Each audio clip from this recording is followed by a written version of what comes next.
All right, update time. I just filmed one, but I wasn't happy with it. It took too long. I kept pausing, so hopefully this one's a little bit better. Here's the state of the S50 now. Has more accessories on it. All the pulleys are on it. I can technically put the belt on right now. I'm just kind of waiting. It doesn't need to be done right now. Got the Chase Bays Vanos line on there, so that's good. I got all my sensors on. Vanos solenoid. The coolant sensors, my oil sensor or switch, all that good stuff. This side's still pretty much the same. Did some painting. I painted my strut tower bars from Garagistic, charcoal gray. I'm doing like a charcoal gray / silver theme with the bay and all the different pieces.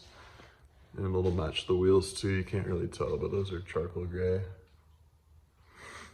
And then all the hoses I bought for vacuum and coolant are gray and silver.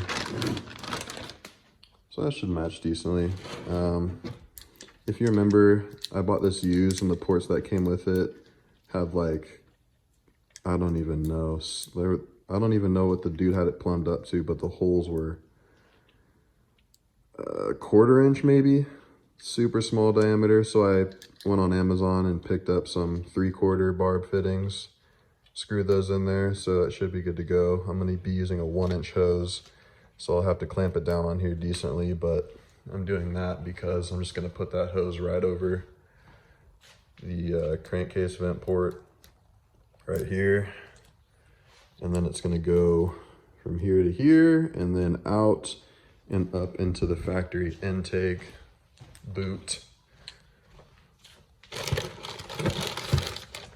Just into one of those ports like it normally would. And then I'm gonna plug off the other port because I don't need it. So that's how that is going to go. What else do we have here? I think you guys have seen all that already.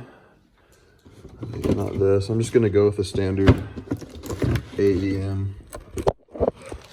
Jesus. It's just a dry AEM medium-sized filter. I'm not gonna go with some like $500 intake kit. There's no reason for it.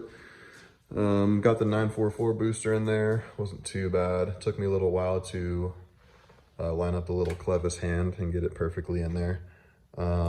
I have the e46 ZHP yellow tag, whatever you want to call it, steering rack mounted.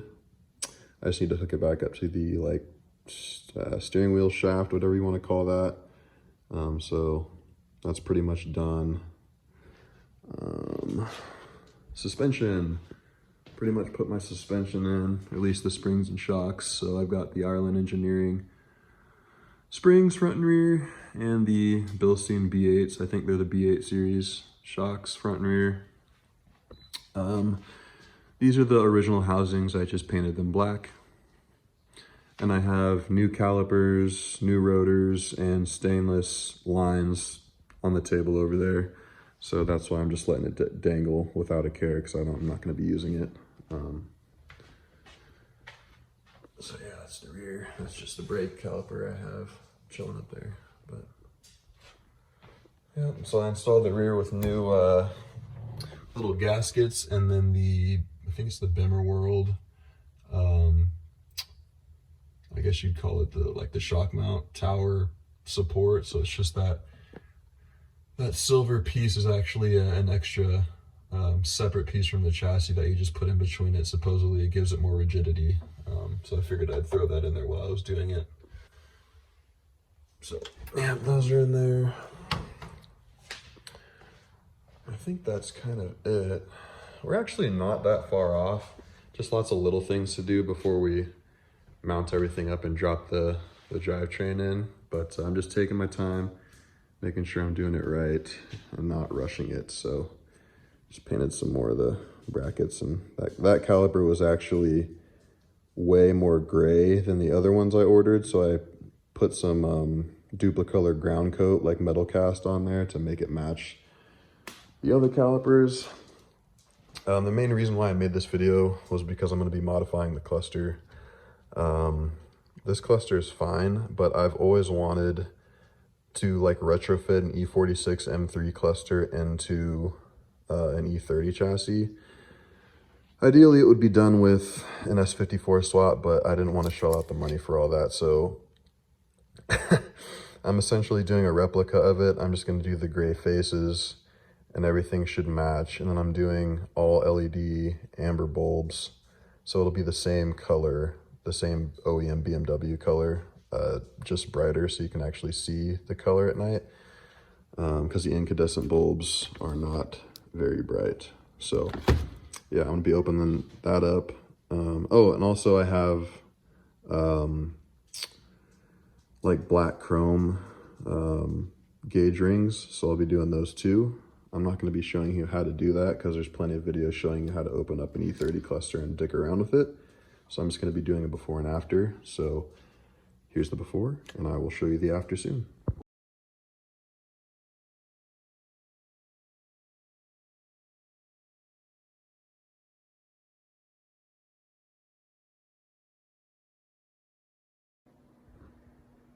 All right. Took me about 30 minutes. It wasn't really hard at all, thankfully. What do you think? I had gray gauges here, but they looked super tacky.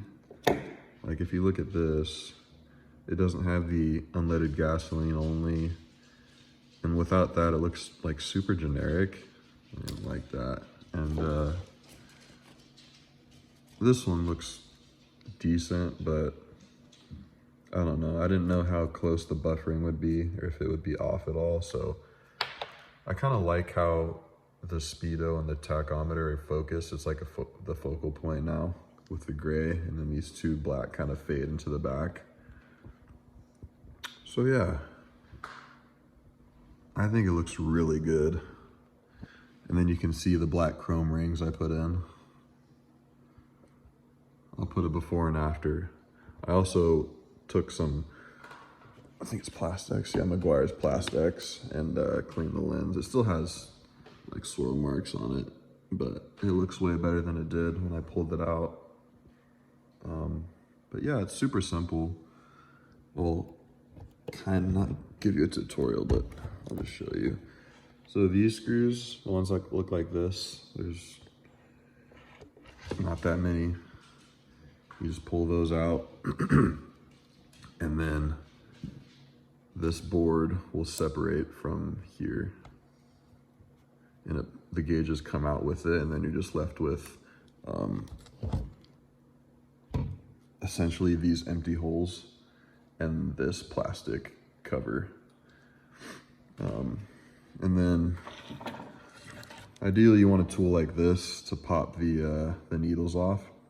And then you can see the screws that hold in the overlays. From factory, it's just an overlay as well. So you just take those screws off with a little screwdriver. Just make sure you're careful the entire time. There are some less than strong pieces in here you don't want to break. And then pop the overlay off, pop the new one on, whatever overlays you're going with, and screw them back on. And then just make sure that your needles are centered onto their little pins. You don't want to put leverage or force in any direction except straight down and straight up when you're pulling them off. I don't know if these are going to read exactly correct. They're probably not. It's not a big deal to me anyway. These clusters, these old clusters, rarely show the correct speed anyway, so I didn't really care. It's close enough. So yeah, if you want to replace the bulbs with LEDs, it has everything pretty much labeled for you right next to the bulb itself. I think the main instrument panel lighting is right here, this brown one, the big ones, and right here. So I believe there's only two main cluster illumination bulbs. Those are the big brown ones. So I put the LEDs in there. I left the other ones the same because obviously you don't want warning lights blinding you, fucking flashing and all that shit. So I just left those incandescent. But yeah, and then one other thing I will mention, if you're going to put the rings in, this plastic piece needs to come off, and it is glued. You can see the little glue dots. Mine popped off fairly easily, but you'll want to make sure you have whatever method you're going to use to reseal it on hand, or just realize that you're going to need to reseal it whenever you're finished. So I'm going to use Amazing Goop. It dries somewhat flexible and it dries clear. I love this stuff. I've used it for a lot of different things, so I'm just gonna follow like the factory pattern here. Maybe I'll just do like a line here, line here, line here, so on and so forth. But that's what I'm gonna use.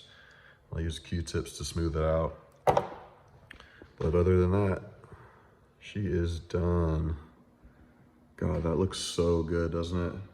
I don't know about you, but the E46 M3 cluster is one of my favorite clusters, just because of the gray-faced gauges. So yeah, I think this will be a nice touch. I'm sure I'll get some hate from the, it's not an M car, so you can't put an M badge on it. And those people always own like a fucking automatic convertible E36 M3 with 400,000 miles telling me that, so you guys can suck it. But anyway, yeah, let me know if you have any questions. Like I said, it's pretty straightforward.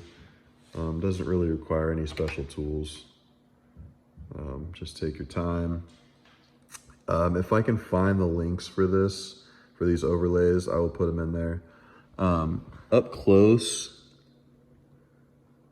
oh, they look, I mean, they look good overall, but they're not gonna be as clear of an image as the factory. The factory overlay is a little sharper, but these, they literally look the same from this distance, so I'm not gonna complain. I totally spaced. I was gonna do orange needles.